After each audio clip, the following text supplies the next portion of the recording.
সূরা আল ফাতিহা। أعوذ بالله من الشيطان الرجيم بسم الله الرحمن الرحيم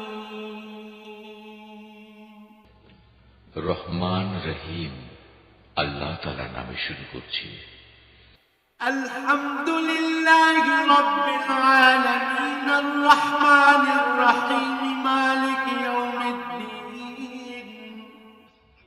সমস্ত প্রশংসা আল্লাহ তাআলার জন্য।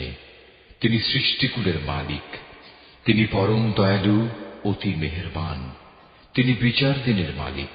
إياك نعبد وإياك نستعين হে মালিক, আমরা তোমারই বন্দেগী করি এবং তোমারই সাহায্য চাই। اهدنا الصراط المستقيم صراط الذين أنعمت عليهم غير المغضوب عليهم ولا الضالين